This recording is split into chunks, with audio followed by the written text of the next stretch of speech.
일단 역전의 당선이 먼저 짧게 연결하고 다시 속풀이 이어갈게요. 안녕하십니까? 나와 계시죠? 네, 안녕하세요. 유이동입니다. 네, 당선 축하드립니다. 네, 감사합니다. 자정이 넘어서 역전이 됐던 것 같은데 그 순간 어떤 느낌이 드셨는지 기억이 나십니까, 지금? 별로 기억이 안 나네요. 죄송합니다. 예상을 전혀 못 하셨나요? 어떤 예상을요? 역전할 거다? 아니요, 저는 처음에 한 4, 5% 이기지 않을까 생각을 했었거든요. 네. 네. 그런데 그 출구조사가 그렇게 나와서 조금 당황했었는데요. 뭐 결국엔 제자리를 찾아가는 과정이 있어서 편안하게 봤습니다. 알겠습니다. 조금 전에 평택을 얘기를 하면서 반사 이익이다, 어부질이다 이런 분석도 나왔는데 여기서 보여진 평택을에 보여진 민심은 뭐라고 보시나요? 일단은 정치를 위해서 평택을 선택한 것에 대한 반감, 그리고 각 후보들이, 주요 후보들이 갖고 있었던 흠결, 뭐 이런 것들에 대한 그분들께 평택을 맡겨서는 안 되겠다라는 시민들의 목소리가 하나로 모인 것이 아닌가 이렇게 생각합니다. 그러니까 조국 후보와 김용남 후보가 이제 정치적으로 갈등을 하는 것에 대한 주민들은 선택을 하지 않은 거다 이렇게 보신다는 걸까요? 아니, 두 분이 갈등하는 거는 시민들 입장에서는 별로 관심이 없죠. 왜냐하면 네. 그분들 갈등의 내용에 평택이라는 이름이 들어간 적은 단 한 번도 없거든요. 네. 그러니까 그 대부업 차명 의혹과 관련된 것, 또 뭐 보좌진 정강이 구두발로 걷어찬 것, 뭐 이런 것에 대한 공격이 있었고, 네. 또 한 분은 한 분께 정치 검사다, 뭐 이런 것도 있었지만 나는 범죄자 알러지 있다, 뭐 이렇게 하시면서 그 과정에서 평택의 대표를 하겠다고 오시는 분들이 평택 지역 현안에 대한 이해도 없이 그냥 계속 저런 중앙당에서 늘 우리가 듣던 그런 정치적인 다툼만 하나, 뭐 이런 것에 대한 반감이 분명히 있었다고 생각합니다. 알겠습니다. 이번에 당선이 돼서 국회에 오시면 4선이시고 그때 네. 인터뷰를 할 때도 뭐 원내대표 도전이라던가 당에서도 역할을 하겠다라는 네. 이야기를 하셨던 걸로 기억하는데요. 당에서 네. 어떤 역할을 지금 계획하고 계십니까? 글쎄 뭐 지금 당장 무엇을 하겠다라는 계획은 아직 없고요. 네. 하지만 이번 임기 중에 어떤 형태로든지 다음번 총선을 준비하는 과정 속에서 네. 제가 당의 지도부의 일원이 돼야 되겠다. 그리고 그 당의 리더십이 돼서 다음번 총선을 치르기 전까지 네.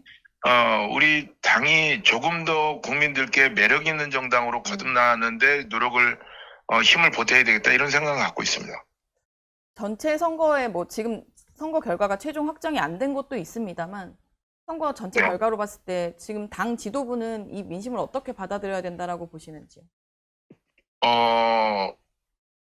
지금 이 상태가 뭐 이렇게 썩 좋은 상태는 아니잖아요.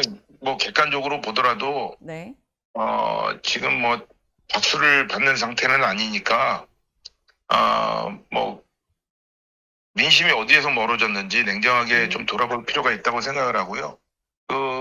그런 성찰을 통해서 객관적인 어떤 지표들을 만들어 가지고 어디서부터 무엇을 고쳐야 되겠는지 우선순위를 좀 정해 나갈 필요가 있겠다라는 생각을 갖고 있습니다.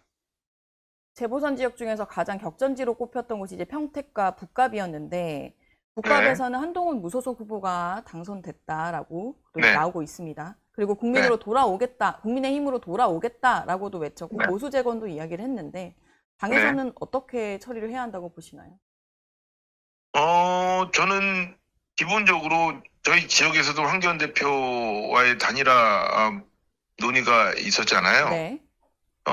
그 단일화를 추진하는 과정에서 제가 이런 의사를 여러 차례 밝혔었는데 제가 오자구도 속에서 선거를 치르더라도 이길 수 있을 것 같다. 그런데 제가 그 단일화를 통해서 선거 승리를 하려고 하는 것은 국민들께, 지지자분들께 우리 보수가 이제 그 서로가 갖고 있는 차이점을 좀 극복하고 큰 대의를 위해서 하나가 되어서 이재명 정부, 민주당을 적극적으로 또 효과적으로 잘 견제한다라는 모습을 좀 보여줄 필요가 있겠다라는 생각이었거든요. 그래서 네. 저는 보수 재건이라 하면 이렇게 갈라져 있는 보수의 목소리들을 하나로 모으는 것부터가 저는 시작이라고 생각을 해서 네. 저는 당연한 수순이라고 생각을 합니다. 복당이 당연한 수순이라고 말씀 주신 걸까요? 예.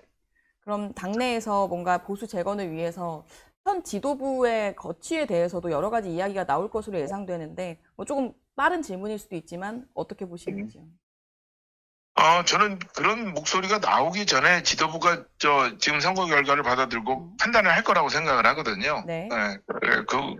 저는 지도부가 당내 이런저런 목소리가 터져 나오기 전에 명확하게 입장 정리라는 것이 필요하다고 생각을 합니다. 명확하게 입장 정리가 필요하다.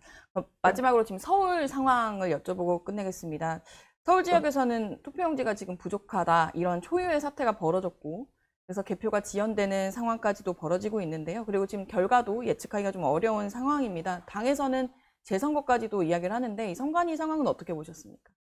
저는 이거야말로 진짜 말이 안 되는 상황 같아요. 이게 한두 번 있었던 것이 아니고, 뭐, 소쿠리 네. 투표지라든지, 뭐, 그 안에 거버넌스 관련해서는, 뭐, 직원들의 자녀 채용하는 문제라든지, 얼마 전에는 대통령이 투표용지를 이렇게 노출시키는 사태도 있었잖아요. 네. 그러니까 이게 전반적으로 선거를 관리하는 말 그대로 선거관리위원회인데 선거 관리에는 뒷전이고 지금 이런 일들이 벌어진다는 것은 저는 조직이 전체적으로 조직 차원에서 저는 책임을 져야 되는 문제라고 생각하고요. 네. 본질적으로 저는 구조개혁 내지는 이 안의 시스템을 바닥서부터 맨 꼭대기까지 다 뜯어 고쳐야 된다고 생각을 합니다. 알겠습니다. 선거 다음 날 연결 감사합니다. 다음에 스튜디오로 따로 모시겠습니다. 감사합니다. 네, 감사합니다. 네, 축하드립니다.